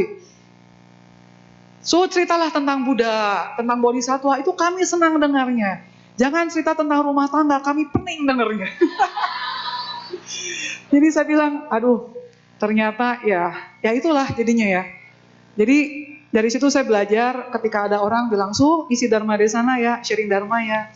Temanya apa? Saya males ngisi temanya apa. Karena ternyata beberapa kali saya mengajukan tema, membawakan tema, tidak sesuai sama tempat tersebut. Jadi saya lebih suka, kalian request temanya apa, jangan bebas juga. Kalian butuhnya apa, saya datang, saya bisa bawakan. Karena kebetulan kan saya kuliah di bimbingan konseling, ada tugas saya sebagai fasilitator. Kalian butuh apa, saya sebagai yang bisa mengobati, kayak dokter gitu ya. Kalian butuhnya apa nih? Biasanya kayak Jelambar ada satu suhu, Sing, ntar lu ceramah ya, dia panggil saya, Sing, ntar lu ceramah ya. Request gue nih, ngomongnya ntar gini. Jadi ada titipan pesan nih, message-nya ada. Saya pengen dia sucek ya, saya bilang, emang kenapa sucek? Biasalah, ini kan umat gua. Kalau suhunya yang ngomong, mereka pikir suhunya bawel. Jadi sama ternyata, bukan hanya di lingkungan rumah tangga. Di lingkungan suhu-suhu yang punya umat pun, ketika suhunya ngomong lagi, ngajarin umatnya kan bilang suhunya bawel. Jadi tetap harus bantuan orang ketiga untuk ngomong, kata suhunya. Kalau lu ngomong, orang dengerin lu ngomong. Sama ngomongnya, cuma yang beda saya ngomong, orang luar, gak serumah. Kalau suhu yang ngomong jadinya dibilangnya bawel gitu. Artinya ketika kita tidak bisa mengubah karma kita atau karma orang lain, maka yang harus kita lakukan adalah kita mengubah diri kita sendiri. Jadi kalau kita jarang bertemu dengan orang baik, jarang ketemu dengan orang yang bijaksana, kita berubah dulu. Banyak baca buku, banyak melatih diri, jangan marah-marah, mulai sering bertanya, mencari informasi yang lebih penting. Jangan informasinya tentang, tetangga sebelah mobilnya ganti, merek apa tuh? Ayo kita beli, coba tanya, dia bisa masa gue nggak bisa? Nah jangan yang kayak gitu. Kita langsung upgrade diri, naik ke atas levelnya tentang pengetahuan, tentang spiritual. Dengan demikian baru kita akan bertemu dengan orang-orang yang baik dan orang-orang yang bijak. Sebelum saya jadi suhu, ada satu suhu ya di Bandung. Dia bilang begini, kalau kalian sering dengerin gosip, artinya kalian karma buruk. Terus kami ini bingung ya, kenapa dibilang dengerin gosip karma buruk? Sekarang dicerna lagi, saya baru paham. Jadi kalau karma buruk kita terlalu banyak, maka yang kita dengarkan dari telinga ini juga semuanya tentang karma buruk. Si ini, semuanya berkaitan sama karma buruk. Tapi ketika kita sudah mulai mengupgrade diri tentang kebaikan lagi, dan menutup diri terhadap hal-hal yang buruk. Bukan membuang ya, tapi saya tidak lagi melakukan kejahatan, hanya berbuat baik. Maka yang datang kepada kita adalah semua tentang kebaikan, seperti itu. Jadi, the power of the mind, jadi kekuatan dari pikiran itu yang menentukan kita mau narik energi apa. Jadi kalau teman di sini yang bilang mau bertemu dengan orang-orang yang baik, maka cetana kita niatkan atau pikiran kita harus benar-benar saya mau ketemu orang yang baik. Benar-benar diniatkan seperti itu.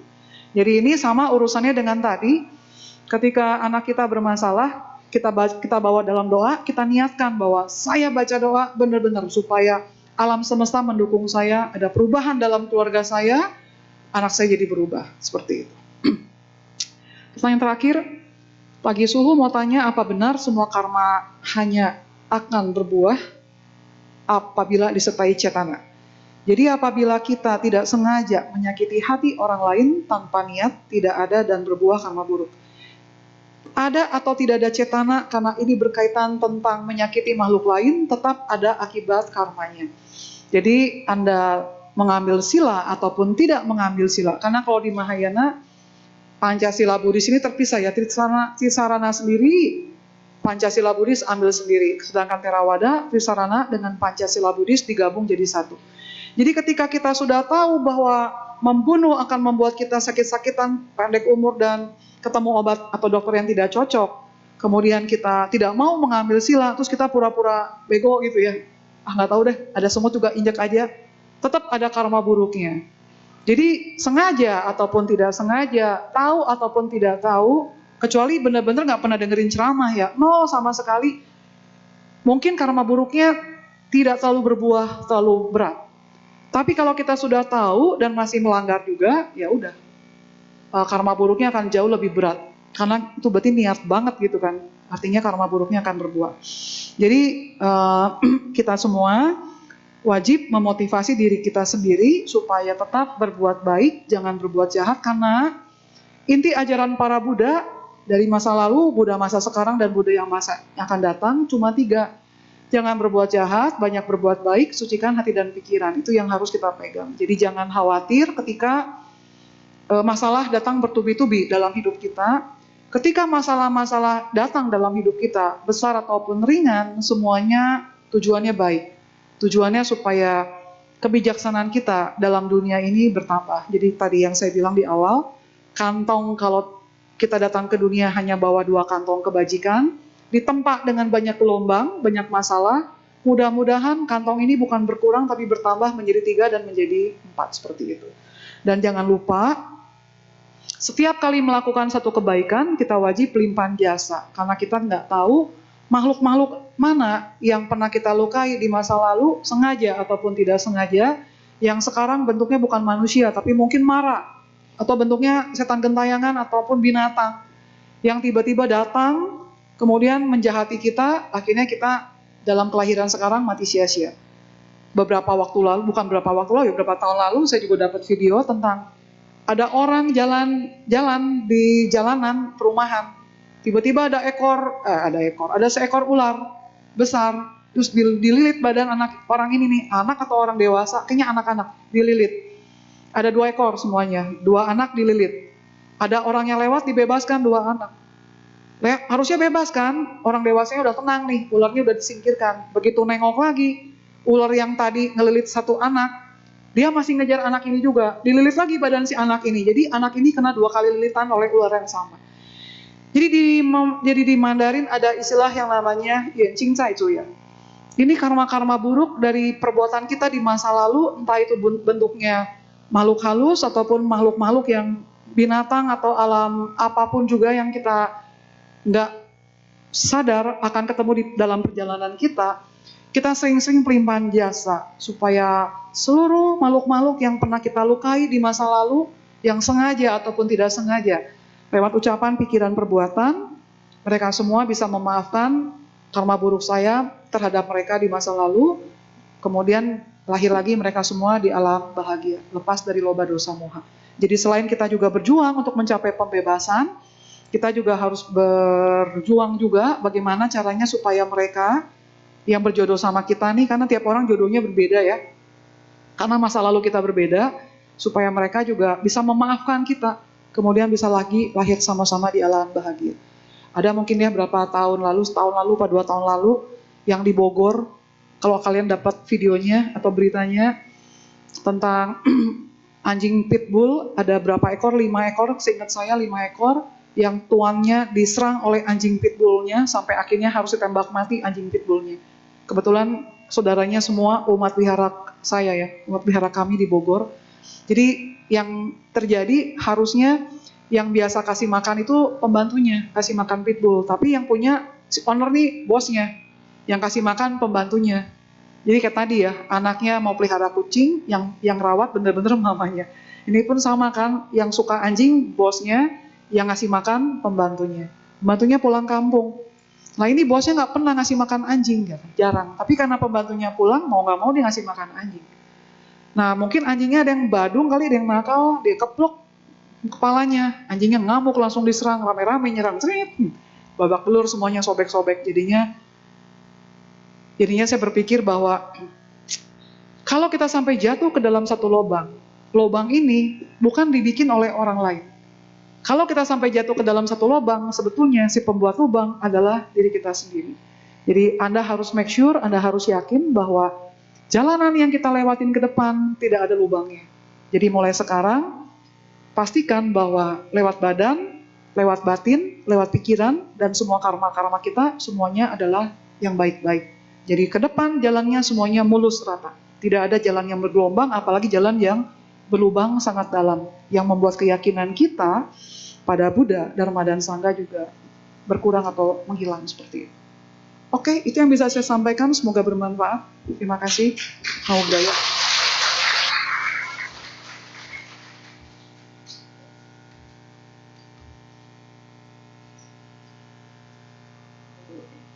Ada yang mau nanya? Ya, silakan Ibu.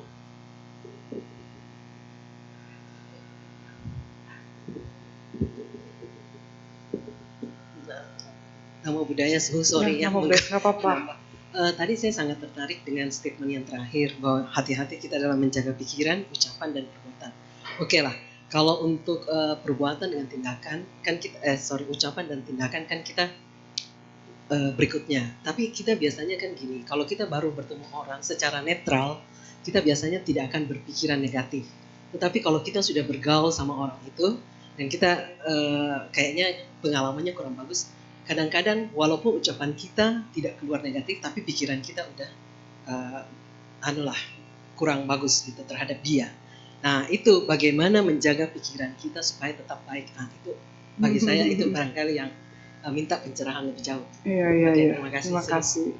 Ini pertanyaan yang cukup sulit dijawab ya. Itu bukan masalah ibu sih, sebenarnya mungkin masalah semua orang ya, termasuk saya rasa semua suhu, semua biku, semua bantai-bantai sama. Jadi sebetulnya tidak ada ketemu biasa-biasa aja, benar nggak? Sekali ketemu makanya ada istilah kan, cinta muncul pada pandangan pertama atau benci muncul pada pandangan pertama. Begitu ketemu, intuisi kita jalan nih, seret, akan muncul tuh. Entah itu dibilang suara Tuhan oleh agama sebelah, atau mungkin suara hati atau apapun akan muncul. Begitu muncul intuisi itu, netral. Langsung diem, jangan bikin film sendiri. Udah itu aja intinya.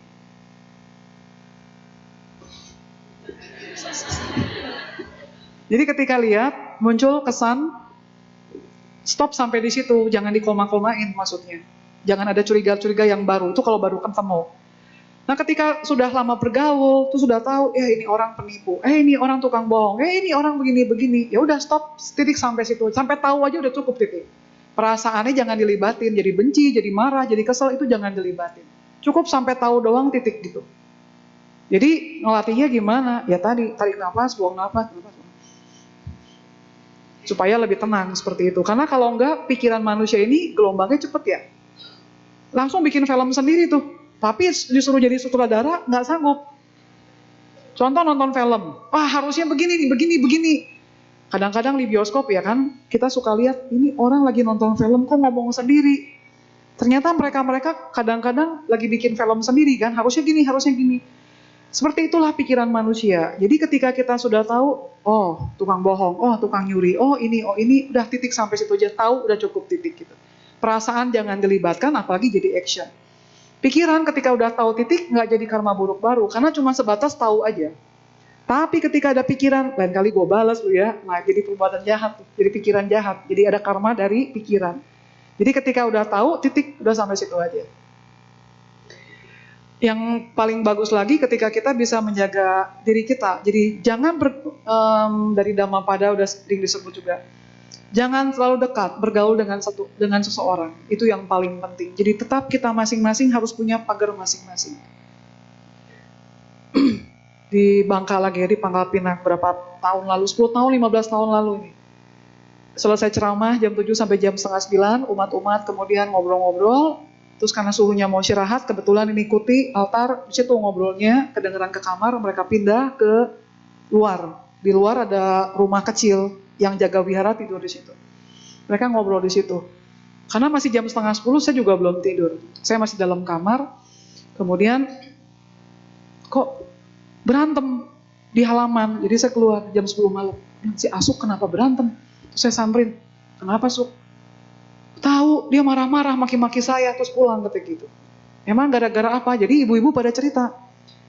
Biasanya, jadi laki-laki dua-duanya ini, Asuk sama Asuk, temenan dari umur remaja, dari umur 20-an apa belasan tahun, sama-sama orang Pangkal Pinang. Karena dari muda, kepalanya udah botak, rontok rambutnya, jadi teman-teman udah biasa panggil dia si botak. Jadi hari itu pun karena temenannya udah 50 tahun, 40 tahun, dia ngomong, hei botak, begitu. Hari itu emosinya tiba-tiba tinggi banget. Dikatain si botak langsung ngamuknya besar banget, oh gue bunuh lu ya gitu. Istrinya nenang-nenangin, terus akhirnya pulang. Akhirnya saya jawab, nah itu, ketika bercanda pun jangan meninggalkan Buddha, Dharma, dan Sangha. Ketika bercanda. Jadi artinya ketika kita sudah tahu, pikiran pasti muncul, namanya kita punya insting. Karena dalam otak kita ada otak mamalia, ada otak ketika insting itu muncul, intuisi itu muncul. Begitu muncul, ini orang, misalkan kita punya toko atau punya perusahaan, ada karyawan baru, begitu ketemu langsung instingnya muncul jalan, itu jangan diabaikan, jangan berpikir, udahlah ini cuma pikiran jahat, nah itu yang salah, akhirnya kita kena tipu, padahal mungkin udah ada instingnya kan. Jadi ketika ada instingnya, ada insting nih, kayaknya nih orang bakalan gak bener, nah kita langsung jaga sikap, jaga perbuatan juga, kasih tugasnya yang ala kadarnya aja, ngetes. Sampai kepercayaan kita benar-benar full, 100%. Kalau memang orangnya udah kita kenal, tuh semakin lama dia semakin berubah, semakin yang tidak baik, karena kita dari awal udah punya pagar, udah punya boundary, ya udah tahu, berarti jangan bergaul sama mereka. Pikiran jahat nggak muncul kalau kita memang tidak sengaja membuat kejahatan dari pikiran itu. Jadi kalau cuma tahu aja udah cukup, titik, jangan dilanjutkan. Udah, itu kuncinya cuma satu. Semoga bisa dilatih lah ya. Sulit saya tahu, karena pikiran kita biar gimana pun kan muncul ya kan. Biar gimana pun muncul, dan saya juga mungkin tetap masih muncul. Tapi ketika tahu, waduh udah jalan nih, bukan titik lagi, udah koma 2 kali. Saya titikin buru-buru, titik gitu. Jadi kita yang menghentikan, kita yang melanjutkan, kita yang menghentikan juga. Jadi kita itu yang, kalau radio zaman dulu ya, play, pause, forward, itu semuanya dari pikiran kita sendiri. Jadi kita udah jalan nih, stop, buru-buru stop, udah berhenti, udah titik. Jangan dilanjutin lagi, udah itu aja kuncinya. Nah itu latihannya sampai kapan Suhu? Sampai kita mati latihannya. Jadi ini akan terjadi sampai kita meninggal dunia, nanti ketika batin kita keluar dari badan jasmani, pikiran ini juga terus bergerak. Jadi kita harus stop di situ, stop. Jadi kalau bingung caranya gimana, baca lagi kisah dari Biku Anggulimala. Ketika beliau lari, ngejar orang yang ke-1000, mau dapat tangannya ya, mamanya sendiri, lari, ngejar mamanya, terus tahu-tahu Sakyamuni Buddha muncul kan di tengah-tengah. Akhirnya lihat ada mangsa baru, bukan mamanya karena udah jauh, tapi Sakyamuni Buddha, Anggulimala beralih, dia kejar Sakyamuni Buddha. Gak dapet, akhirnya capek, dia berhenti. Terus Buddha bilang, saya udah berhenti lama, kamu masih belum berhenti. Artinya pikirannya Buddha udah stop. Nggak ada komanya, udah titik gitu kan. Udah nggak ada koma lagi, tapi kamu masih berpikir, wah gitu. Jadi artinya yang menghentikan harus diri kita sendiri dan harus diniatkan. Nah caranya supaya akar-akar ini kita sadar, yang nggak ada cara lain. Here and now. Harus benar-benar be present, harus benar-benar ya saat ini, hidup saat ini, nggak ada cara lain lagi. Cuma itu kuncinya, dan Buddha udah ngomong kuncinya. Seperti itu. Mudah-mudahan menjawab ya. Terima kasih. Oke, saya pamit ya. Terima kasih. Namo Buddhaya. Namo Buddhaya. Mari kita berdiri dalam sikap Anjali. Suhu akan meninggalkan Dhamma Sala.